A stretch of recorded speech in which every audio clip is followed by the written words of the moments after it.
What's going on, everybody? All right, we've got 19 more work days until summer vacation. So I am quickly winding down. We got a lot going on in our house right now. Lucy is barreling closer to high school graduation. Molly is getting ready to transfer from one to another. I've got a lot of stuff to wrap up this school year.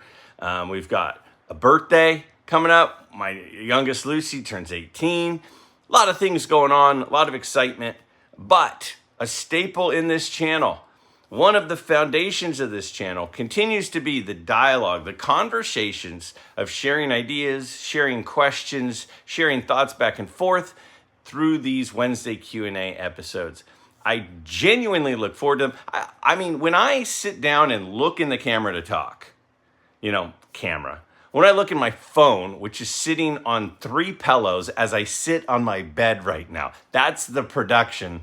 The total investment into this video right now is $0. So when they tell you it's hard to make a YouTube channel, no, it's not. It just takes 3 pillows and a cell phone, apparently. But when I don't even know what I was saying. What was I saying? No idea. It's gone. It's gone. But I will say, wherever I was, these Q&A videos that's what it was. When I look at the camera on these Q&A videos, I get as excited to talk about cards in these where you all are asking my opinion. On Mondays, I ask your opinion, I share your opinions, and I kind of give my thoughts about it. I like showing cards. I like showing your pickups. I like talking about different sets and stuff. But who doesn't like sharing their opinion? And these opinions are subject to change. So remember, just because I think something right now doesn't mean in 3 years that I won't pull that clip and go, ooh, I said that. This is where I stand at this moment. And things are always changing in this hobby. Man, are they changing. Just about every aspect is changing right now. So if you've got a question for an upcoming episode, down below in the comments, simply type out your question. I look forward to hearing those. I look forward to using them on upcoming episodes. And I've got 5 great questions for you right here. My question for you is, who do you think your target audience is? YouTube community or just a normal average collector? When you talk about Strongsville, it seems that the show takes a back seat to meeting up with fellow influencers. I understand where you're coming from. The camaraderie is a big part of your life. I enjoy the shows really just for looking and purchasing the cards. I think most of your wanting to keep it intimate is not about the cards at all. I still enjoy the videos. Former educator, 41 years in elementary PE. All right. First off, 41 years in elementary PE. That is a long time. My dad was 36 or 37 years of middle school PE. I myself have a PE credential. I have taught PE. I taught PE one semester. Who knows? Maybe I'll end up back in PE at some point. But I have a few credentials, one of which is in PE. Much respect to you for 41 years as an educator. So what do I think my target audience is? That's a very interesting question. And I do understand what you're saying.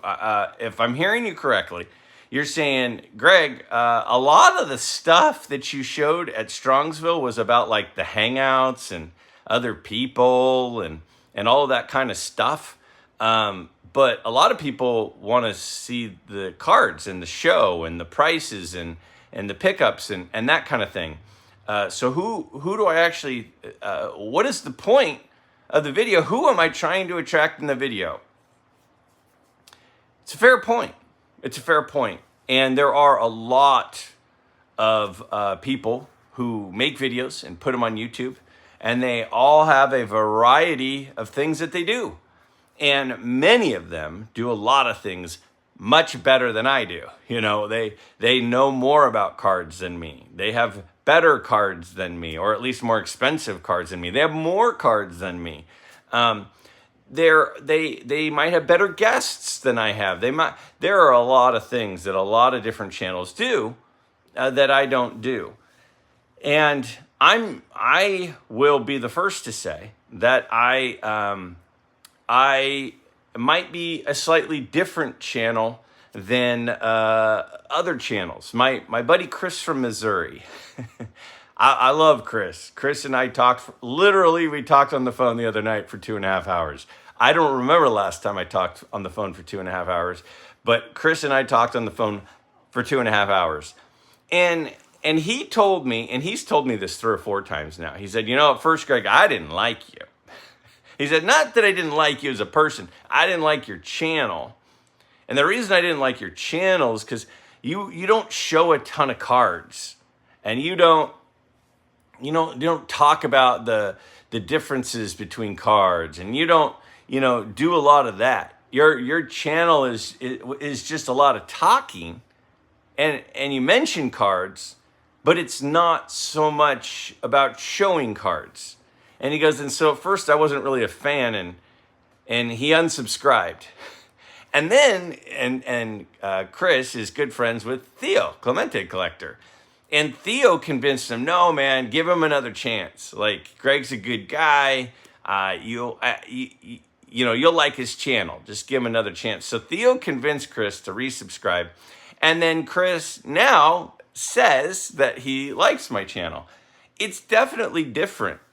This is definitely different. At least when I started it, there weren't a ton of channels that did some of the things that I do. And that's not to say that I'm better or worse. There are things, that, like I said, that other people do that are fantastic that I can't do as well as them. But my whole goal is, when I started this, was I felt like at times people who collect cards are kind of lonely. They're kind of on their own. You collect cards, you go to a show, for a minute you see some other people who have some similar interests. You drive home by yourself, you look at your cards by yourself, you look up cards on eBay by yourself, you look up prices by yourself, you flip through pages by yourself.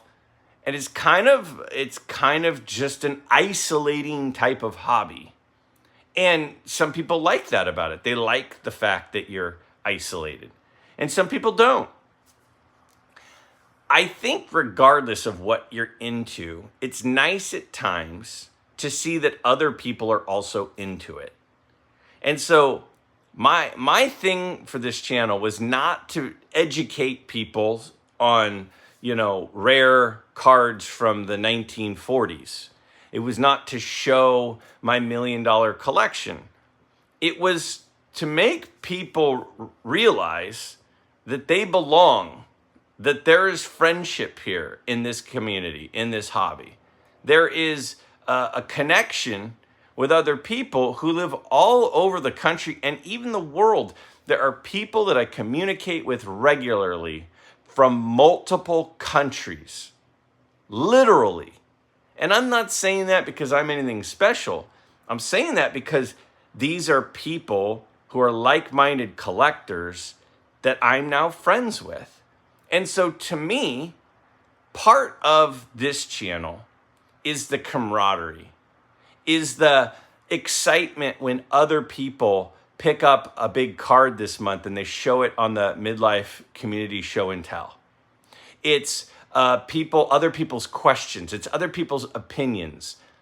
The point of this channel is that you don't have to have a channel to be involved and a participant in the community. You can go to the trade night in Strongsville without going to the trade night in Strongsville. You can go to ride in the back seat back from lunch with Mike Petty back to the Strongsville show without going to Strongsville. Now, that's not for everyone. There are other channels that their videos showcases, they show prices, they show dealers, they show cards, they show pickups better than I do. But that's not really what my point of doing this was. And some people go, Greg's not for me. And that's okay. Like, there is a tremendously broad menu of YouTube channels out there. And the broad YouTube channels, they all offer something different. You know, Mangini and Orlando and Rick's Vintage Oddball Cards and, Blue Jacket 6. All these guys have just so much more knowledge than I have. But that's not really my goal. My goal is to be a group of buddies who love cards, where though you might not live near us, and though I may not live near you, and though I may not go to the show, and maybe you go to, and maybe you can't make it to Strongsville, that you get to experience that community, that friendship. When I say, hey, MidLife Nation is literally a group of people who love going through this hobby together. They love showing their pickups. They love sharing opinions. They love asking questions, just like this. They love seeing what the behind the scenes of Strongsville is like. They love going to shows with me. They love talking to my dad and asking him questions. Even if we never see each other in person, you're a part of this community. That's the point of this channel. So, am I for everyone? Absolutely not. I totally understand why someone would go, I don't need that. What I want is that. And that is great. But for people who are collectors, who want camaraderie, who want connection, who want a voice, who want to share their opinions and ask their questions and share their pickups and be a participant in the YouTube community without even needing a channel, but you could do it if you have a channel or if you don't. That's the point of this channel. Growth-wise, size-wise, when we say like who is your target audience, the target audience is bigger than I thought it was. The target audience, I had said years ago that my ultimate goal was after 2 years to have 1,000 subscribers, 1,000 people who wanted to hang out and talk cards and participate in all of these interactions that we have. And it's been 2.5 years, and we've exceeded that goal. And I said my absolute wildest dream would be 5,000 people would be a participant in this community of MidLife Nation. And we exceeded that wildest dream. So what is my target group? Who is my target audience? Anybody who wants to hang out. Anybody who loves cards. Anybody who wants to talk about cards. Anybody who wants to share their thoughts on cards, their pickups on cards, their questions about cards. Anybody who loves cards and wants to share that love with other people who also love it. That's my target audience.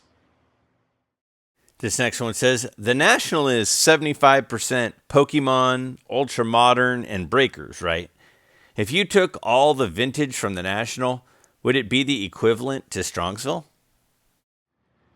That's an interesting question. I certainly, for one, did not kind of go through and try to determine what percentage of the National is vintage and what percentage is modern, what percentage is memorabilia, which percentage is tickets and autographs, because all of that stuff is there. So my ballpark number is probably not even close. I would say the National is maybe 50-50. Well, at least the Cleveland National was maybe 50-50 between vintage stuff and modern stuff. See, the way that the National allocates tables is basically whoever's been there the longest gets the first table, and then they get to pick where their table is. And then the second person who's been there the longest, they get to the next table. And so it's like it's a seniority list. Who is the most senior? Well, a lot of the modern dealers and a lot of the modern companies, they have not been around for 30 years. But like Kit Young was, I spoke with him for 5 or 10 minutes at the National this year. That guy's been around for 30 years. He was probably at the National that I went to 30 years ago. I'm sure he was. So he had a prime spot at the National because he has one of the first picks. So as a result of them doing it that way, it means a lot of the first picks, a lot of the prime spots, a lot of the tables are allocated to vintage guys because they've been around longer than the 23-year-old dealer who deals modern. I personally didn't see a ton of Pokemon last year. I mean, there was some, but not much. It's predominantly sports cards, and a few dealers have had some Pokemon. But again, not much. So to answer your question, if you took Strongsville and you took all of those dealers, is the National basically a bigger show with the Strongsville dealers and a bunch of modern dealers? No. I would say the National has maybe twice as many vintage dealers as Strongsville. So if you doubled the number of Strongsville dealers and you put that into the National and then you filled the rest of it with modern, I would say that's about right. Now, a lot of the predominant, the biggest, the most with the most clientele and elaborate cards and all that stuff do go to both, but there are absolutely quite a few vintage dealers that don't go to Strongsville but do go to the National. So if you go to Strongsville but you don't go to the National, then there are a lot of quality vintage dealers that you would never see. I think that's kind of the question. I think that's the question. So going to Strongsville does not cover all of the vintage dealers. It covers a chunk of them. Might not even be half go to Strongsville. It's probably less than half are at Strongsville. But a lot of the good ones are at Strongsville. Again, I'll say this again. The difference is Strongsville has very, very little modern. It has a little bit, very little modern. So you don't have a lot of tables that you're skipping. You pretty much hit every single table. And sort of to the last question, it's as much about the hanging out. So if you were about the cards and you wanted to go to a show between those two, and it was about the cards, where are you going to see the most dealers with the cards that you're interested in? It's definitely the National. But if you wanted to hang out with a bunch of people that you from the YouTube community, then Strongsville is going to be very, very easy access to all of the, not all of us, a lot of people in this YouTube community, in the vintage YouTube community. And that makes it a heck of a fun time. If teaching was not a profession, would you be a card dealer? Really, that's an interesting one. Nobody has asked me if I've ever thought about being a full-time dealer, or if I wish I was a full-time dealer instead of a teacher. And I think that my answer here is going to sort of be, it's sort of like the question, the first question was like, sometimes you're not really talking about the cards, you're talking about the other stuff. This is probably more of an other stuff question. I really enjoy cards. I don't really know why. I don't really have a good explanation as to why I like cards a lot, but I like cards a lot. I like sports. I like history. I like artifacts. I like seeing old stuff. And this kind of checks everybody. I like finances. I like speculating. I like analyzing. This checks like all the boxes of the stuff that I like. And then somehow along the way, I've made some friends that are really important to me. And through this hobby and through the channel predominantly. And so I do love cards. I haven't even started answering the question. I know I got to set the foundation. So you would think, why wouldn't you want to do that full time? So let me back up. Let me first say that when I was in college, I was a business major. I was a business marketing major. I went to a very good, prestigious university in California, and I got my degree in business marketing. I got very, very good grades.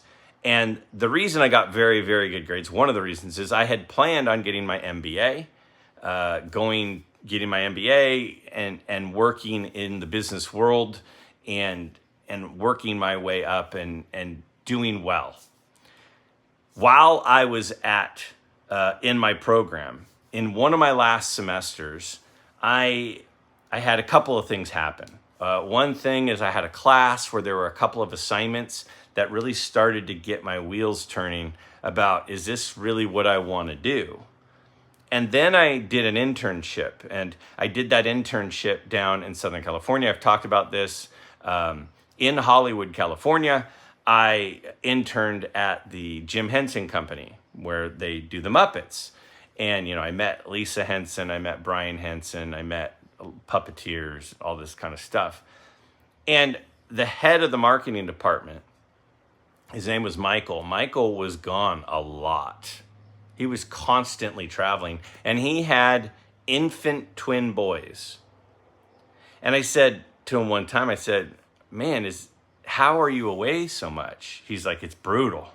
It's absolutely brutal traveling this much, but it is what it is. It's part of the job. And at that moment, it kind of clicked, and I was just like, I don't want to be away from my family that much. If I go down this route, I'm going to travel a lot. If I travel a lot, I'm going to be away from home a lot. So then I really this is late in my college career, I sat there and I said, where do I rank my priorities? What really matters to me? What really matters and what doesn't really matter? And what I realized was, even though I hadn't met my wife yet, even though I didn't have kids yet, those two things were going to be an absolute priority. Way more so than my income, and way more so than my career and having a job that was fulfilling from a career standpoint.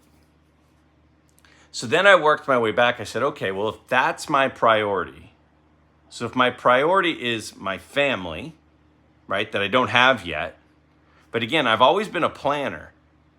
If my priority is my family that I don't have yet, but I hope to have, then my job should be a job that allows my priority to be the priority. And so I wrestled with it, and I was like, what is a job that allows me to be present with my wife, present with my kids, is stable so that my family doesn't have to worry about money. I don't have to worry about money. Predictable, And to me, my parents were both teachers. I said, my parents were always around. We were never rich, but we were never broke. My parents did okay. I think that this job would allow me to make my priority be my priority. So though I love cards a lot, more than is normal, I wouldn't want to be gone. I wouldn't want to travel. I wouldn't want to be going to a different show every weekend and be away from my family. I wouldn't want to be missing Molly's golf tournaments where I got to caddy for her.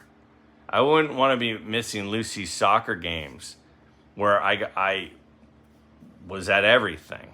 I got to coach their teams in soccer and softball. I got to go to everything. And Lucy is about to turn 18. Molly is 19. And I didn't miss much. And that's the reason that I teach. And if I became a dealer, none of that would be the case. So though it might fill me from a job or a career perspective more, I would be empty in the thing that is my priority. And the priority is my family. So my job is just a means to an end to make my priority my priority. And cards and being a card dealer wouldn't allow that to happen. Question for a future video. When it comes to vintage collectors, do you think most are at least somewhat aware of the YouTube community, or are we just a teeny fraction? I think we're a teeny fraction. Like a teeny fraction. I mean, before, I don't know, 3 years ago, probably almost exactly 3 years ago, I didn't even know that this was a thing. A lot of people watched YouTube videos on cards for years before they started their channel. I stumbled onto YouTube and cards on YouTube just randomly. I use YouTube as my, front door handle would break, and I would try to figure out how to fix it without having to replace it. That's why I'd go to YouTube. And then somehow I stumbled on a couple of YouTube videos about cards, and I'm like, wait a second. And then I'm like, Dad, did you know there are YouTube videos about cards? He was like, oh, really? I think there are tons and tons of people that collect cards that have absolutely no idea. Now, one of the reasons a lot of the modern card channels are way bigger is because young kids are a lot of the modern collectors, and young kids are all over their technology. They don't watch TV. They watch their phones. And everything is on the apps that they already have. So I think there is an absolute avalanche of vintage card collectors that don't have any idea that YouTube videos exist about the topic. Should they? I don't know. Will they? I don't know. I think we're moving in a place where a lot of the traditional television stuff like network, remember when everybody watched Seinfeld and everybody watched Friends and I know people are going to say, I never watched Friends. You know what I mean? Everybody watched the network shows, right? We all watched Family Matters or whatever it was. But when, for years, everybody watched TV, they watched the same shows. But now there are so many different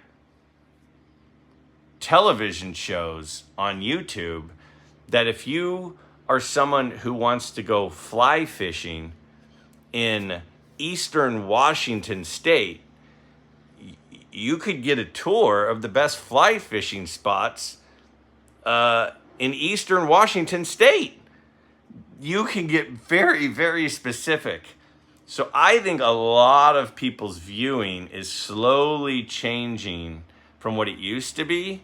So I think eventually some people will find this stuff. But I think a lot of people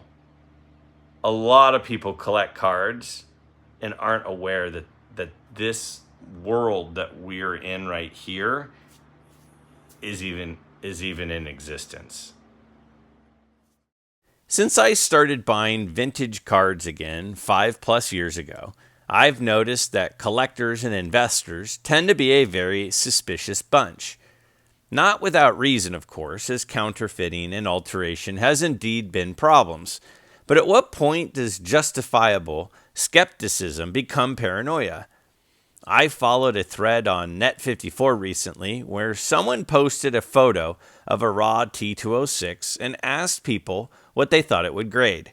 My guess was 4.5 to 5, but a solid majority of posters were dead certain it was trimmed. That tends to be the usual reaction there. The card ended up getting a PSA 5. Yes, that's not a 100% guarantee that it wasn't trimmed. I see where the suspicion comes from, but it's really sad that, as the commenter above noted, it's allowed the grading companies, especially PSA, to seize near total power despite their obvious problems. I like this comment. I think that you're right.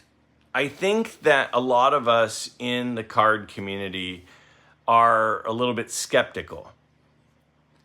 But I do think that I think there's a reason for it. I mean, our brains are wired to stay away from danger. Our brains are wired that when we have a really negative experience with something, it traumatizes us and tells us to never do that again. How many times do you have to touch a hot stove before you realize it's going to hurt bad? Once? I mean, does anybody remember touching a hot stove? But a fair amount of us have, and we're like, I don't want that to happen again. That was awful. It's in our DNA to avoid being harmed. It's in our DNA.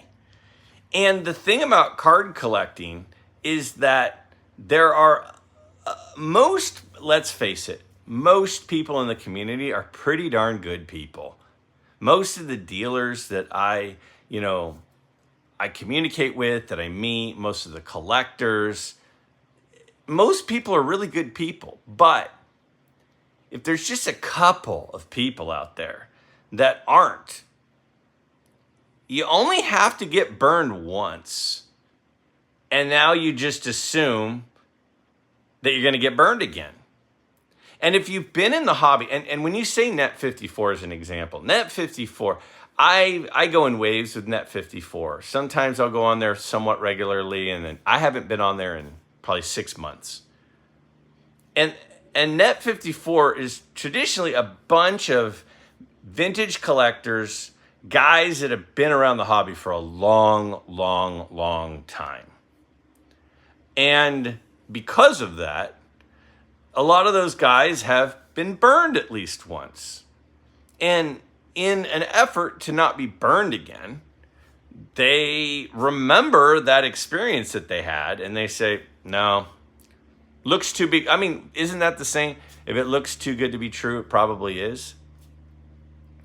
Well, a lot of it is, at this point, and it's to something that I talked about not that long ago about certain cards that are not graded. Why isn't it graded?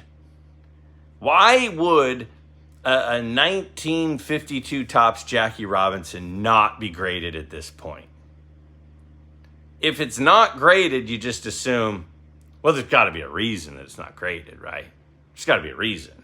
It's surely it must be trimmed. Well, because the potential value, the resale value of that card in a holder versus not in a holder with that assurance is so great. And why is that extra value so great?